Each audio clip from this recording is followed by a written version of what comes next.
നമസ്കാരം. പ്രധാന വാർത്തകൾ. SP ചന്ദ്രശേഖർ IPSന്റെ ഘാതകൻ അറസ്റ്റിൽ. ലോറി ഡ്രൈവറായിരുന്ന സത്യയാണ് പോലീസ് പിടിയിലായത്. സ്വയം കുറ്റം സമ്മതിച്ചുകൊണ്ട് കീഴടങ്ങിയായിരുന്നു ഇയാൾ.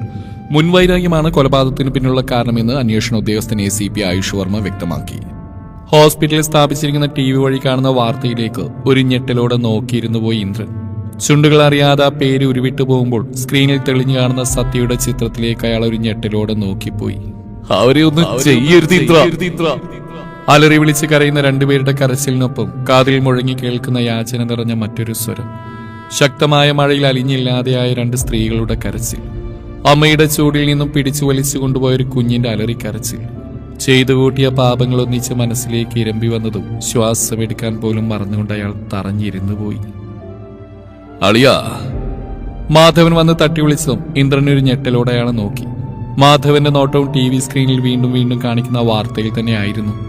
വല്ലാത്തൊരു ഭയം ഇരുവരിലും മിന്നിമാഞ്ഞു. ചെയ്തു കൂട്ടിയതിന്റെ എല്ലാം ഫലം തിരിച്ചു കിട്ടാൻ പോകുന്നെന്നാരോ ഉള്ളിലിരുന്ന് പറയുന്ന പോലെ. അച്ഛൻ അറിഞ്ഞോ? വിളിച്ചിരുന്നു. അളിനെയും കൂട്ടി എത്രയും പെട്ടെന്ന് തന്നെ ചെല്ലാൻ പറഞ്ഞു. ഇന്ദ്രന്റെ ചോദ്യത്തിന് മാധവൻ മറുപടി നൽകിയതും മുഖമൊന്ന് അമർത്തി തുടച്ചുകൊണ്ട് ഇന്ദ്രൻ എഴുന്നേറ്റ അയാൾക്ക് പുറകെ ചെന്നു. ധാവണിക്ക് മുകളിലൂടെ അവന്റെ മുഖം മാറിലേക്ക് അമർന്നതും വിറയിലോടെ അവന്റെ പേര് ചൊല്ലിയവൾ. ആദിയിലൊരു പുഞ്ചിരി വിരിഞ്ഞു. പതിയെ മുഖമൊന്ന് ഉയർത്തി നോക്കിയതും കണ്ണുകൾ വല്ലാതെ തിളങ്ങി. ഒന്നുയർന്നുകൊണ്ട് അവൻ അവിടെ നെറുകിൽ ചുണ്ടുകൾ അമർത്തിയൊന്ന് മുത്തി. പ്രണയമാണ് എപ്പോഴും മനോഹരമായ തീവ്രമായ പ്രണയം. അത് ഇരുവരിലും ഭ്രാന്ത് പിടിച്ചതുപോലെ പടർന്നു പിടിച്ചു നിൽക്കുന്നു. ചുറ്റുമുള്ളതിനെയെല്ലാം വിസ്മരിച്ച് അവരിരുവരും മാത്രമായിട്ടുള്ളൊരു ലോകം. അവിടെ ആദ്യം അവന്റെ കിളിക്കുഞ്ഞ് മാത്രമേയുള്ളൂ. അവളുടെ കണ്ണിലും മനസ്സിലും ചിന്തകളിൽ പോലും അവനാണ്. പ്രണയം എന്താണെന്ന് ഓരോ നിമിഷവും അവൾ അറിയിക്കുകയാണ് അവൻ. വന്യമായ സ്വാർത്ഥമായ പ്രണയം അവനിൽ നിറയുമ്പോൾ നിഷ്കളങ്കമായ പ്രണയമായിരുന്നു അവളിൽ. അപ്പോ അതേ, എനിക്കൊരു കാര്യം വേണം. കള്ളത്തിന് നിറഞ്ഞ മുഖത്തോടെയായിരുന്നു ആ ചോദ്യം. കാര്യമൊന്നും മനസ്സിലാവാതെ അവന്റെ മുഖത്തേക്ക് സംശയത്തോടെ നോക്കിയതേയുള്ള മീര. എനിക്കിവിടെ ഒന്ന് ചുംബിക്കണം അപ്പൂ. വീണ്ടും മാറിലേക്ക് തന്നെ അമർന്ന അവന്റെ മുഖം. കനത്ത ശ്വാസത്തിൽ കുതിർന്ന വാക്കുകൾ.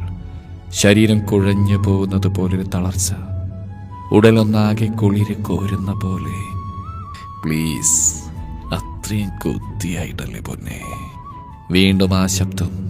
അവന് നൽകാൻ മറുപടി ഏതുമില്ലാതെ നിന്നുപോയവൾ. അവനും അറിയാം അവൾ ഒരിക്കലും എതിർക്കില്ലെന്നും. എന്നിട്ടും വെറുതെ ഒരു ചോദ്യമാണ്. ആ ചോദ്യത്തിൽ പോലും വിറക്കുന്ന തന്റെ കിളിക്കുഞ്ഞിനെ കാണാൻ, അവളുടെ കണ്ണിലും ഉടലിലും നിറയുന്ന പിടച്ചിൽ ആസ്വദിക്കാൻ. ആദ്യമൊന്നുയർന്നുകൊണ്ട് അവളുടെ ചുവന്നുപോയ മുഖത്തേക്ക് നോക്കി. തന്നിൽ ഉറക്കാതെ തെന്നിമാറുന്ന മിഴികൾ അവൻ ശാസനയോടെ സ്വന്തമാക്കി. ഈ കണ്ണുകൾ കൊണ്ട് വേറൊന്നും ഇനി നോക്കരുത് നീ. They belongs to me. വിറക്കുന്ന അവന്റെ വാക്കിലും നോക്കിലും കുടുങ്ങി നിന്ന് പോയവളുടെ കവിളിൽ അവന്റെ കൈകൾ മുറുകി. അവളെ ഉറ്റു നോക്കിക്കൊണ്ട് തന്നെ അവൻ ആ തരങ്ങളെ സ്വന്തമാക്കി. കീഴ്ചുണ്ടും മേൽച്ചുണ്ടും ഒരുപോലെ പ്രണയം നിറഞ്ഞ അവന്റെ പ്രഹരങ്ങളെ ഏറ്റുവാങ്ങുമ്പോൾ പെരുവിരൽ ബെഡിൽ കുത്തിയൊന്നുയർന്നു പോയവൾ അപ്പോഴും മിഴികൾ അവൻ്റേതുമായി കൊരുത്തു വച്ചിരുന്നു. അവളെ ചുംബിച്ചുകൊണ്ട് തന്നെ തോളിൽ കുത്തിയ ധാവണിയുടെ പിന്നടർത്തി മാറ്റി. ഇടുപ്പിൽ കുത്തിയ ധാവണി തുമ്പ് കൂടി അവന്റെ കയ്യിൽ ഒതുങ്ങിയതും പൂർണ്ണമായും ആ ആവരണം അവളിൽ നിന്നും വലിച്ചൂരി മാറ്റിയവൻ. മീരയുടെ കിതപ്പുയർന്നു പോയത് അവൻ അറിഞ്ഞു. അടുത്ത നിമിഷം അത്തരങ്ങൾ അടർത്തി മാറ്റിക്കൊണ്ട് അവന്റെ ചുണ്ടുകൾ അവളുടെ മാറിടക്കിലേക്ക് അമർന്നു. ഏങ്ങിക്കൊണ്ടെന്ന് പിടഞ്ഞു പോയവൾ ആദ്യമായി അറിയുന്ന അവന്റെ സ്പർശനം. അവന് വേണ്ടി രക്തം പോലും ചൂട് പിടിക്കുന്നത് അവൾ അറിഞ്ഞു. മാറിടത്തിനെയും കടന്ന് അവന്റെ മുഖം പഞ്ഞി പോലുള്ള വയറിലേക്ക് അരിച്ചിറങ്ങി അമർത്തി വെച്ചതും പില്ലോയിലേക്ക് മുഖം അമർത്തി വെച്ചു കിതച്ചവൾ. പലവരും അവന്റെ ചുണ്ടുകൾ അവിടെ അമർന്നു മാറി. വിരലുകൾ നാഭിച്ചുഴിയിലേക്ക് ആഴ്ന്നിറങ്ങി. അവനേകുന്ന അനുഭൂതിയിൽ അറിയാതെ തടസ്സം തീർത്ത അവളുടെ വിരലുകൾ പതിയെ ഒന്ന് കടിച്ചു നുണഞ്ഞുകൊണ്ട് അവളെ തീർത്തും വിവശയാക്കിയവൻ ഒടുക്കമെപ്പോഴോ മോഹിപ്പിച്ചതിലേക്കുള്ള തടസ്സം പൂർണ്ണമായും അവൾക്ക് ചിന്തിക്കാനുള്ള സമയം കൂടി നൽകാതെ അഴിച്ചു മാറ്റിയതും ഞെട്ടലോടെ ഇരു കൈകൾ കൊണ്ട് മറച്ചു വെക്കാൻ ഒരു പാഴ്ശ്രമം നടത്തി നോക്കി മീര. വശ്യമായ പുഞ്ചിരിയോടെ അവിടെ ഇരു കൈകളിലും അവനൊരു കൈയാൽ പിടുത്തമിട്ടു. അധികം ബലമില്ലാതെ അവ പിടിച്ചു മാറ്റുമ്പോൾ വല്ലാത്തൊരു തിളക്കമായിരുന്നു അവൻ്റെ കണ്ണിൽ. അത്രയും മോഹിപ്പിക്കുന്ന, അത്രയും കൊതിപ്പിക്കുന്ന ഒരു കാഴ്ചയും കണ്ണിലും മനസ്സിലും ഇന്നോളം പതിഞ്ഞിട്ടില്ലാത്തതുപോലെ അവൻ്റെ മിഴികൾ അവിടെ തന്നെ ഉറച്ചു നിന്നു. കണ്ണുകൾ തുറന്ന് അവനെ ഒന്ന് നോക്കാൻ പോലും അവൾക്കായില്ല. ഇരു കൈകളും അവൻ്റെ ഒരു കൈയാൽ ബന്ധിക്കപ്പെട്ടതുപോലെ തന്നെ നിൽക്കുന്നു. വല്ലാത്തൊരു ശക്തിയുണ്ട് ആ പിടുത്തത്തിന്. ഏതോ ഒരു മാത്രയിൽ മുഖം അമർത്തി അവൻ ചുംബിച്ചു തുടങ്ങിയതും ഏങ്ങിക്കൊണ്ടൊന്ന് ഉയർന്നു പോയവൾ കൈകൾ അവൻ്റെ കയ്യിൽ നിന്ന് വലിച്ചെടുക്കാൻ ശ്രമിച്ച് തോറ്റുപോയി. കാൽവിരലുകൾ അവൻ്റേതുമായി കൊരുത്തു വലിഞ്ഞു. അവളുടെ ചുണ്ടുകളുടെ നനവ് കൂടി മാറിലറിഞ്ഞു തുടങ്ങിയതും ശക്തമായി ഒന്ന് കിതച്ചുപോയി മീര. ശരീരം ഇപ്പോൾ പൊട്ടിത്തെറിക്കുമെന്നതുപോലൊരവസ്ഥ. ആദ്യമായി അറിയുന്ന അവളുടെ ഉടലിൻ്റെ മാർത്തവം അത്രയും മോഹത്തോടെ രുചിച്ചറിയുകയായിരുന്നു ആദ്യ ആ നിമിഷം. ശരീരം ചൂട് പിടിച്ചു തുടങ്ങിയതും അവളെ ഒന്നാകെ വരിഞ്ഞു മുറുക്കി പുണർന്നവൻ മുഖം മുഴുവൻ ചുംബനങ്ങൾ കൊണ്ട് പൊതിയുമ്പോൾ ഇരുവരും അത്രമേൽ മോഹിക്കുകയായിരുന്നു. ഒരു ഉമ്മയിലൊന്നും ഒതുക്കാൻ പറ്റില്ലെന്ന് കിളിക്കുഞ്ഞ്, ഇത് മുഴുവൻ എൻ്റെയാ, എനിക്ക് വേണ്ടി മാത്രമുള്ളത്. അപ്പൊ എങ്ങനെയാ ഞാൻ? പറഞ്ഞു തുടങ്ങിയവൻ്റെ വാക്കുകളിൽ തറഞ്ഞു പോയവൾ. ഞാൻ ആദ്യം വീണ്ടെന്നോ പറയാൻ തുടങ്ങിയതും ടേബിളിൽ നിന്ന് ഫോൺ റിങ് ചെയ്തത് ഒരുമിച്ചായിരുന്നു. ഒരു നിമിഷം അരിശത്തോടെ അവൻ ആ ഫോണിലേക്ക് ഉറ്റുനോക്കി. സൂഫി കോളിംഗ് എന്ന് കണ്ടത് ദീർഘമായി ഒന്ന് വിശ്വസിച്ചുകൊണ്ട് അതെടുത്ത് കയ്യിലേക്ക് പിടിച്ചു. അവനെ ഒന്ന് നോക്കി മീര ബെഡിൽ സൈഡിൽ മടക്കി വെച്ചിരുന്ന പുതപ്പെടുത്ത് മേലേക്കിടാൻ ഒരുങ്ങിയതും അത് പിടിച്ചു വാങ്ങി നിലത്തേക്ക് എറിഞ്ഞുകൊണ്ട് അവളെ തന്നെ നെഞ്ചിലേക്ക് ഒതുക്കി പിടിച്ചു. ആദി ശക്തമായി വിറച്ചു പോയിരുന്ന ഇരുവരും ആദ്യമായി ഒന്നിച്ച് ചേരുന്ന ഉടലുകളുടെ ചൂട്. ഇങ്ങനെ മതിയപ്പൂ, എന്നിൽ നിന്ന് ഇനിയും നീ അകലാൻ ശ്രമിക്കരുത്. എനിക്ക് പറ്റില്ലടി. ജീവിച്ചു തുടങ്ങേണ്ട നമുക്കും. മുഖം കുനിച്ച് നെഞ്ചിൽ പതുങ്ങിയവളുടെ നെറുകയിൽ മുത്തിക്കൊണ്ട് പതിയെ പറഞ്ഞുകൊണ്ട് തന്നെ അവളുടെ ധാവണി ഷോൾ എടുത്ത് ഒന്നിച്ചിരുവരെയും പൊതിഞ്ഞു. ആ നിമിഷം അവളിൽ ഒരു ചിരി തുളുമ്പി വന്നു. വീണ്ടും ഫോൺ റിങ് ചെയ്തതും അവളെ നെഞ്ചിലേക്ക് അമർത്തി പതിയെ തട്ടിക്കൊടുത്തുകൊണ്ട് തന്നെ അവൻ ഫോൺ എടുത്തു. മറുവശത്ത് നിന്നും കേൾക്കുന്ന വാർത്തയിൽ ആദിയുടെ പുരികമൊന്ന് ചുളിഞ്ഞു. കണ്ണുകൾ കുറുകി. പോവാനുള്ള ചോപ്പർ റെഡിയാക്ക്. Okay sir. അത്രയും പറഞ്ഞ് സൂഫിയ കോൾ അവസാനിപ്പിക്കുമ്പോൾ ആദിയുടെ മിഴികൾ ഏട്ടനെന്ന് സേവ് ചെയ്ത നമ്പറിൽ നിന്ന് അഴിച്ചുകൊടുത്ത ന്യൂസിലൂടെ ചലിച്ചു. പോലീസുകാർക്കിടയിൽ കയ്യിൽ വിലങ്ങുമായി നിൽക്കുന്ന സത്യയെ കാണാൻ വിവേചിച്ചറിയാൻ പറ്റാത്തൊരു ഭാവം അവന്റെ മുഖത്ത് മിന്നിമാഞ്ഞു പോയി. ICU ഡോർ തുറന്ന് ജിത്തു പുറത്തേക്ക് ഇറങ്ങിയതും അജു ആക്കിയും വേഗം അവൻ അരികിലേക്ക് ചെന്നു. ഈസ് ഔട്ട് ഓഫ് ഡേഞ്ചർ, സഡേഷനിലാണിപ്പോ, ബോധം നൽകാൻ സമയമെടുക്കും. ജിത്തു പറഞ്ഞുകൊണ്ട് തന്നെ അജുവിന്റെ തോളിൽ മുഖം അമർത്തി വെച്ചു. അത്രയും വേദന അനുഭവിച്ചു കഴിഞ്ഞിരുന്ന ഇപ്പോൾ എന്നും എപ്പോഴും കൂടെ ഉണ്ടായിരുന്നവരാണ്. എന്തിനിങ്ങനെ ഒരു കടുങ്കൈ ചെയ്തു എന്ന് പോലും അറിയില്ല. എന്തും ഏതും തുറന്നു പറയുന്ന തന്നോട് പോലും പറയാതെ ജീവൻ അവസാനിപ്പിക്കാൻ മാത്രം അവന് എന്ത് പ്രശ്നമാണ് ഉണ്ടായിരുന്നതെന്നും അറിയില്ല. ജിത്തുവിന്റെ അവസ്ഥ മനസ്സിലാക്കിയതുപോലെ അജു നിറഞ്ഞ കണ്ണുകൾ തുടച്ചുകൊണ്ട് അവനെ ചേർത്ത് പിടിച്ചു. അമ്മമാരും കരഞ്ഞുകൊണ്ട് ദൈവത്തിന് നന്ദി പറഞ്ഞു. ഇനി നിങ്ങൾ വീട്ടിലേക്ക് ചെല്ലു, അവനോട് വരുമ്പോൾ വിളിക്കാൻ. എല്ലാവരും കൂടി ഇവിടെ നിന്നിട്ട് കാര്യമില്ലല്ലോ, ഞങ്ങളുണ്ടാവും ഇവിടെ. ആകെ അമ്മമാരോടായി പറഞ്ഞതും ആദ്യമൊന്നും സമ്മതിച്ചില്ലെങ്കിലും അജുവും കൂടി അവർ നിർബന്ധിച്ച് ഡ്രൈവർക്കൊപ്പം പറഞ്ഞു വിട്ടു. അപ്പോഴും ഇന്ദ്രനും മാധവനും ഒന്നും അവിടെ ഇല്ലാതിരുന്നത് അജു ശ്രദ്ധിച്ചിരുന്നു.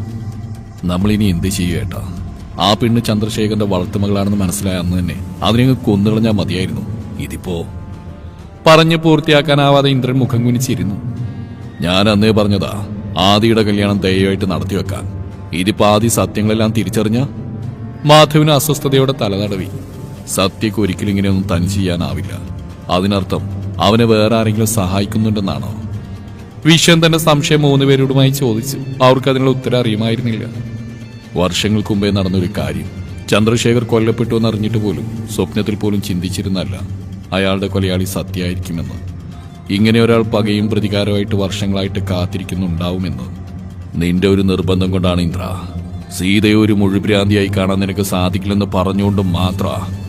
അല്ലെങ്കിൽ അന്നേ ചത്തു തുലയേണ്ടവൻ തലക്ക് മുകളിൽ ഒരു വാളായിട്ട് ഇങ്ങനെ നിൽക്കില്ലായിരുന്നു. അച്ഛന്റെ ശാസനം നിറഞ്ഞ സ്വരം തനിക്ക് നേരെ ഉയർന്നു. ഉത്തരമൊന്നുമില്ലാ നിൽക്കാൻ അയാൾക്ക് കഴിഞ്ഞുള്ളൂ. ഭാര്യയ്ക്ക് വേണ്ടി അവളോടുള്ള അമിത സ്നേഹം കൊണ്ട് ചെയ്തു കൂട്ടിയ പാപങ്ങളെല്ലാം തിരിച്ചു കൊത്തുന്നത് അയാൾ അറിഞ്ഞു തുടങ്ങി. ആദിയുടെ കാർ മാൻഷന്റെ ഗേറ്റ് കടന്നെത്തുമ്പോൾ നേരെ നന്നായി ഇരുട്ടിയിരുന്നു. അവരെ കാത്തുന്ന പോലെ മാൻഷന്റെ വാതിൽ തുറന്നു കിടക്കുന്നുണ്ട്. കാറ് പോർച്ചിൽ കൊണ്ട് നിർത്തിയതും തന്റെ കൈക്കുള്ളിൽ കിടന്ന് മയങ്ങുന്നവൾ ആദ്യം നോക്കി. ജ്യൂസിൽ അവൾ അറിയാതെ കലർത്തി കൊടുത്ത മെഡിസിന്റെ മയക്കമാണ് അവൾക്ക്. ഇന്ന് രാത്രി അവൾ ഉണരാതിരിക്കണമെങ്കിൽ മറ്റു മാർഗങ്ങളൊന്നുമില്ല. തന്റെ ചൂടകന്നാൽ ഉണർന്നു പോരുന്നവളോട് എന്തു പറഞ്ഞ് അവൾ വിട്ടിട്ട് പോകും?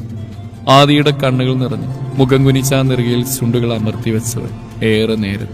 അവന്റെ ചുവന്ന് കലങ്ങിയ കണ്ണുകൾ ആദ്യമായി കാണുന്ന പോലെ സൂഫിയൊന്ന് നോക്കി. വർഷം 2 ആദിത്യവർമ്മയുടെ ഗാർഡ്സിന്റെ തലവനായി ജോലി ഏറ്റെടുത്ത് തുടങ്ങിയിട്ട്.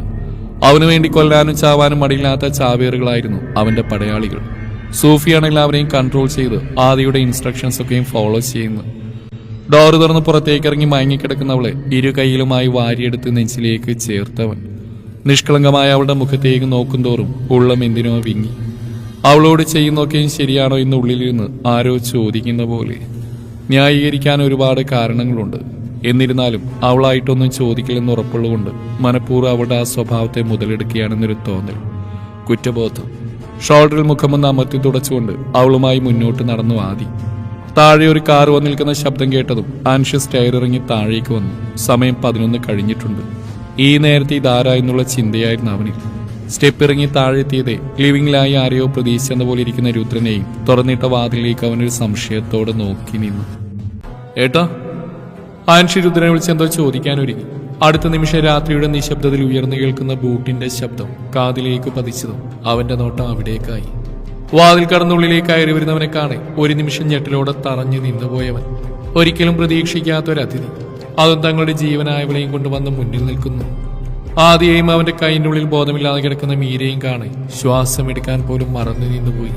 സൂര്യ, ആദിയോടെന്തോ ചോദിക്കാനായി അവൻ അരികിലേക്ക് ചെല്ലാൻ തുടങ്ങിയ അൻഷ് തനിക്ക് മുന്നേ രുദ്രനെ അവൻ വിളിച്ചു കേട്ട പേരിൽ പകപ്പോടെ രുദ്രനെ നോക്കി.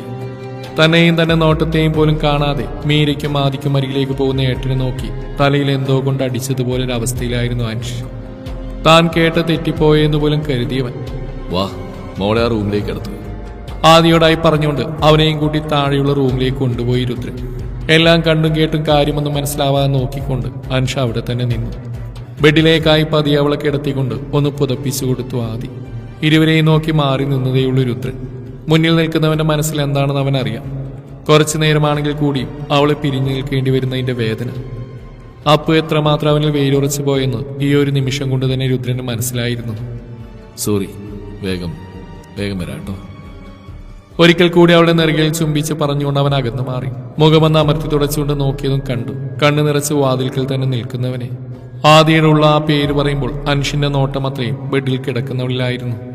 അവനുള്ളിൽ തെളിയുന്ന 2 വയസ്സുകാരിയുടെ മുഖം, ഉള്ളം കൈയിൽ പൊതിഞ്ഞു പിടിച്ചുകൊണ്ട് നടന്ന കുഞ്ഞനുജത്തി. അന്ന് രാത്രി ഒരു നോട്ടം മാത്രമേ കണ്ടിട്ടുള്ളൂ ആ മുഖം.